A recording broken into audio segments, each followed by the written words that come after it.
Hello and welcome to the Gooner Talk. Back again with you guys for another show. It's Monday. It's the week where Premier League football returns. Thank goodness we are nearly there. We have now finally reached the end of this last international break of the year. You will be very pleased to know.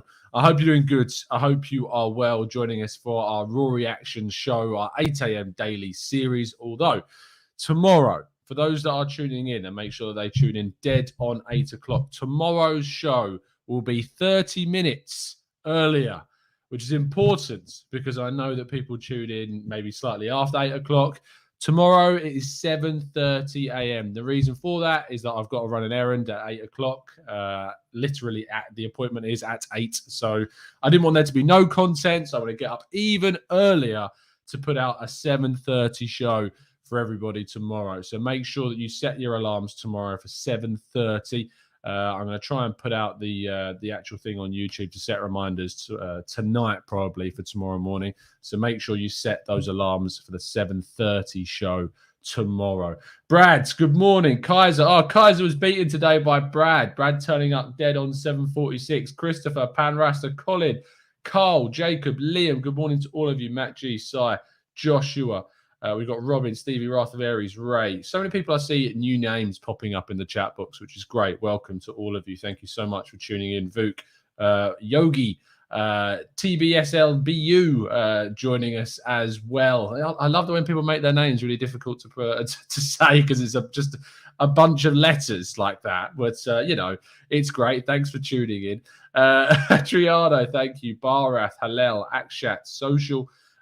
Morning to all of you, Kim B, Nick, Mike, Ishby as well. Thank you so much. Sorry, I can't say good morning to all of you. There is a lot of you. We're going to kick off for today's show. It's going to be a slightly shorter episode, as will tomorrow's, because I've got some stuff going on in the mornings. But there's a lot that I want to get through today, as well as talking about something that happened yesterday, which some of you may or may not be aware of. First of all, please do go subscribe over to the Arsenal Way. We'll be back today at 9:30 a.m. with our Monday morning show. I'll be joined by a couple of guests, as always, to talk through the day's events. So I look forward to that.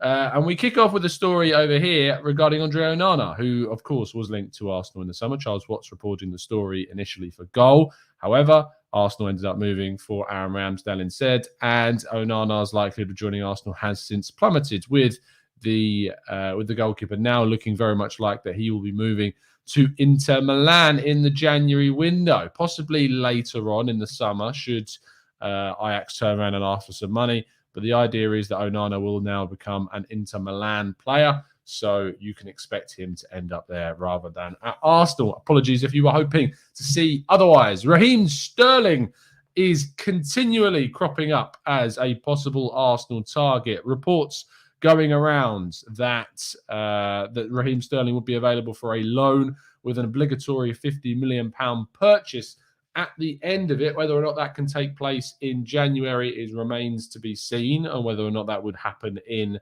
the summer window. But we talked a lot about this on yesterday's podcast. If you didn't tune into yesterday's podcast, please make sure you go and check it out. For my money, I would absolutely do this deal without a shadow of a doubt. To get someone of the quality of Sterling in would be great for us. So if we can do it, fingers crossed, we can get this through the door.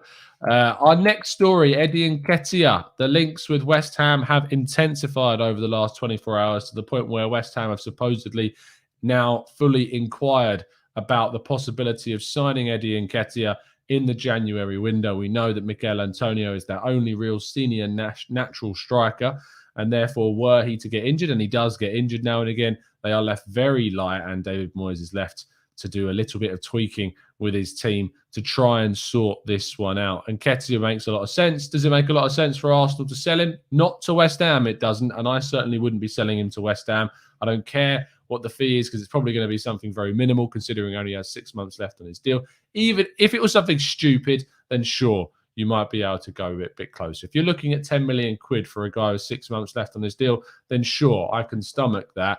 But it doesn't make too much sense to strengthen someone who is our direct rival for a top 4 place this season. And so I would be reluctant.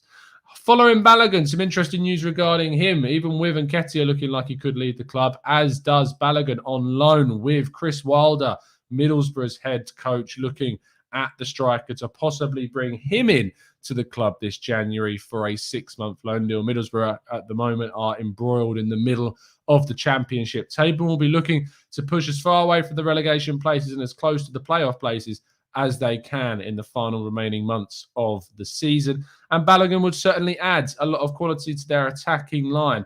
And you could certainly see this as a beneficial move for him, and maybe one that would be a really, really developmental stage of importance for him moving forwards.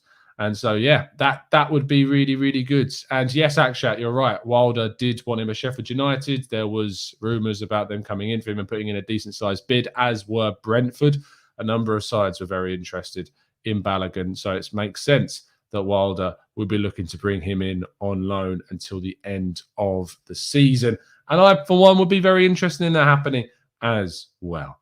And lastly, we must talk about the Nicolas Pepe story. Now, I'll be very shocked if none of you know what I'm talking about with this Nicolas Pepe story. You may have seen both, and I'm going to use their names, the Mail and the Sun, both report a story around Nicolas Pepe and the fact that Arsenal would be basically willing to accept a £25 million bid for Pepe, and are supposedly even working on a £25 million deal.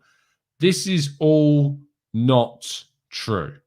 And the reason why I can categorically tell you that this is not true is because I can show you the source of where they got this information. And the source of where they got this information, annoyingly, and if you go onto the Sun's article and click where they say according to football.london, you will get this article. And this article, as you can see me sitting there on the screen, and my name, is a piece that I did with my colleague Bailey Keogh, in which we did a discussion piece about how much we would accept for Nicolas Pepe. In fact, what you'll see is twice on this page is two words. Firstly, you've got it written here, which is the word opinion, which is what it was, an opinion piece. And then in the middle right-hand corner of the screen, in big block, black and white lettering, you've also got that word opinion sitting there as well. And I'm also sitting there named in the byline with Bailey as well. And in this piece, it's a discussion piece. I suggest you go and read it. In fact, I'll put a link in the description because it's a very good discussion between myself and Bailey about kind of the idea of selling Nicolas Pepe. And one of those is where I write down in my section that I would personally sell him for £25 million. And that's always been something I've said on this channel. It's something that I've been talking about for a while, that I would be willing to sell him for around £25 million. And for some reason, and I think it was for the Sun, I think it might have been George Bird that wrote this. I think George Bird wrote the story for the Mail. But honestly, I'm so shocked that they decided to not read the piece. Actually, am I shocked? No, I'm not shocked. I'm not shocked at all. But yesterday was a really kind of, I don't know if humbling is the right word, but it was a learning curve of a day, because I definitely allowed this story to get to me way more than I should have done. And I ended up getting very agitated and worked up about something, because this is the first time that this has happened to me. This is the first time this is really kind of an article has been used of mine, twisted completely out of context and in the complete wrong way. And unfortunately ended up getting into kind of discussions with people where I completely misread the situation from their point of view. And also people that were actively trying to discredit the websites that were twisting the story in itself, which I can only apologize for. And the day was just pretty much an absolute nightmare, because I let it get to me way more than I ever should have done. And it's something that I will be learning from, absolutely, because this is going to happen. I'm very aware that this is going to happen. Thankfully, I've got some great colleagues around me that do give some great support during these moments and some really good advice. But it just was not a good day to see your article. And what's worse, it's not even about the article being twisted. That's not the main kind of issue for me. That's not the main thing. The main thing for me is seeing the responses to the tweets and the responses of lots and lots of Arsenal fans being fooled, and lots of Arsenal fans being completely, confused and misled and taken down a path of information that isn't true because of the way in which an article that I've written has been sourced and taken completely out of context. So that's what was the most frustrating thing. So obviously when I saw people publish the story or spreading the story or saying, like Terry, for instance, from the Football Terrace, put up the story, and I messaged him straight away saying, look, here's the situation. And thankfully Terry took the tweet down and put up a proviso afterwards. So I'm very appreciative to Terry for doing that. But it's frustrating. So if you do see this story, and do make sure you click the source link always. That's the biggest bit of advice I can give you, is if you see a story like this where it kind of claims something and they say, according to so-and-so, please go and read the source article, because the source article will tell you the information. It won't be the article that, is twisting the information is going to do what it does. But when it says, according to football.london, in this sense, where the article from myself and Bailey is on here, then, give it a read, find out what the actual story is and what it is. Now, what I would say is when you see the word opinion, this doesn't mean it's worth reading. Like the opinion stories that we do, myself and Bailey, are, we put a lot of work and effort into writing our theories and writing a lot about what we think could happen. And a lot of the time, it gets pretty spot on. I mean, we write an opinion piece weeks prior to Dean Smith's dismissal for Aston Villa, talking about Smith Rowe and Buendia and how that situation could cost Dean Smith his job in a few weeks' time. And lo and behold, in a few weeks' time, he did. There's a lot of value in writing these types of pieces, these speculative stories. And it's just a shame that in this sense, and what's happened with this story, it's just gone out a bit out of control, unfortunately. So yeah, that's kind of that. That's the end of the news. I wanted to talk about it. I wanted to discuss it. It's something that I won't be talking about in the future, because I now know that this is going to happen. Like, me talking about this isn't going to stop this.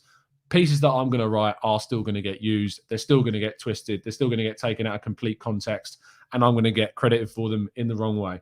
It's going to happen. It's a learning curve. I'm still 3 and a bit months into this very, very new environment and new job for myself.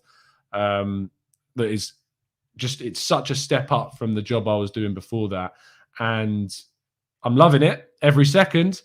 But obviously yesterday was just a bit of a difficult day. So that's what happened. We're going to move on. I've only got 7 minutes or so because I've got an errand to run this morning. So we're going to take 5 or 6 minutes of your questions. So do throw them into the chat, and I'll try and tackle as many of them as I can in the next few minutes or so. And we'll go further. Leanne, I can see your comment. That's obviously exceptionally bad, but context is king, as always. Social says, if it's your article people quote from, is there a way you are able to counter them, or perhaps ask them to take it down, citing inaccurate information? Look, yes, you could. You could absolutely reach out, and I checked both authors of the pieces. Neither have their DMs open. Surprise, surprise. So, and I wasn't going to just publicly tweet those people. I'd rather look. It's gonna happen. At the end of the day, I was advised just let it go. If this is going to happen, you're going to have to deal with this. We'll move forward. Absolutely, I could end up chasing every single site that's publishing this story and try and take it down. But all I could rather do is better educate yourselves. Tell you to always read the source info.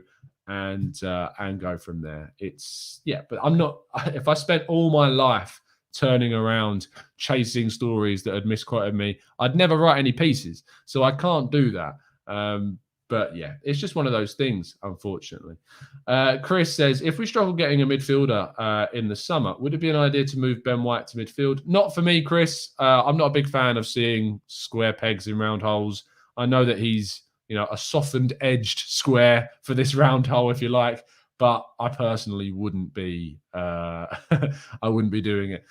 John says, "I'll quote you from this live chat, Tom. Arsenal will sell Pepe for £25, just 25." All those words are ones that you said, Tom, but there was a lot that we left out. Yeah, see, that's just kind of some things that happen, John. So there you go. Yes, all of you can now misquote me and make my life even worse. Oh, dear. Matt says, Tom, what will you do with your newfound status as an ITK?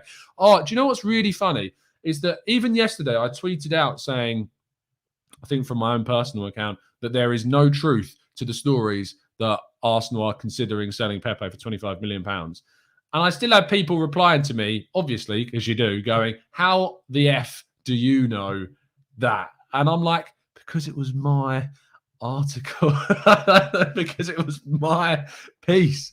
That's why I know. So, yeah, there you go. Amazing stuff. Let's go to Ross, who says, sorry this has happened to you. This is a sports journalism today. Well, the thing is, a lot of people said this. A lot of people replied saying this is journalism. And I hate that. I hate that response because there is a lot of really, really good journalism out there.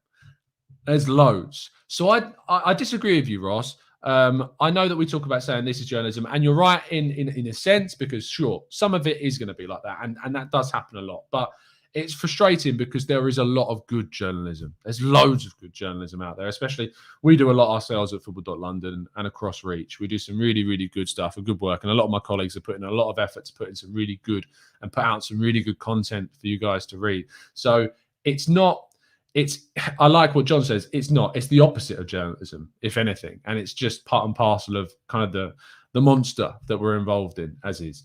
Adam says, Tom, do you think that you also started the Enesri rumours? I don't think I started them. I'd be very surprised if Arsenal didn't have an interest in him. What I will say is that, yes, and for those of you that have been watching this show for a while, I wrote a piece where I discussed possible striker targets. I talked about Enesri. There was no stories about Enesri at this point, and all of a sudden, there were stories about Enesri.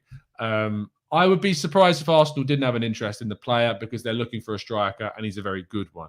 But at the time, yes, possibly. But there's no way of me knowing at the end of the day because I don't know for sure about Arsenal's interest in specific strikers at this moment in time. And so it could do. But it was very coincidental that after I wrote that story about possible strikers that we could go for, that then there was a few stories that have now escalated massively. So there you go. Footy India says, Arsenal Juventus are writing a swap deal for Kulusevski and Pepe. Source, Tom Cantor.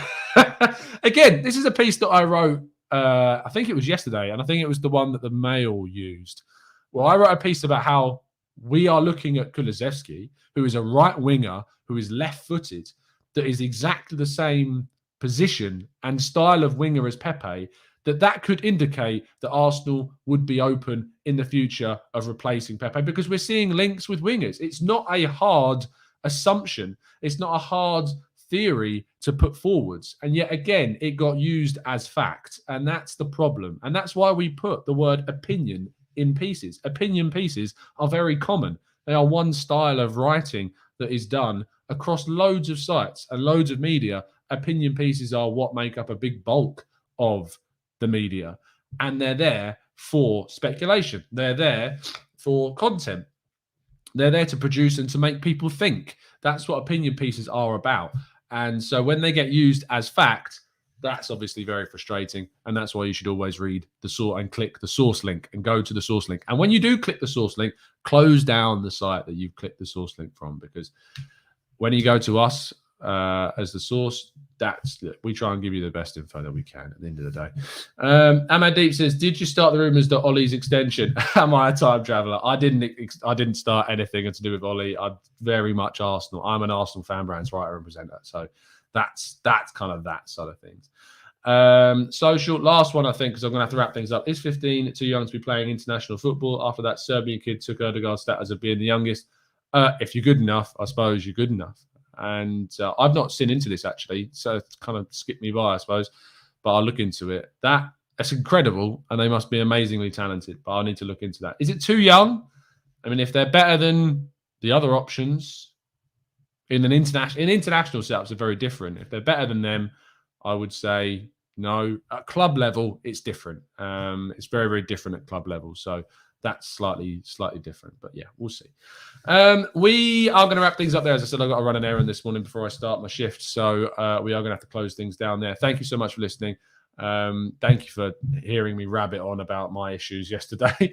But do drop a like on the video. Do subscribe to the channel if you're new around here with those notifications done so you never miss a show.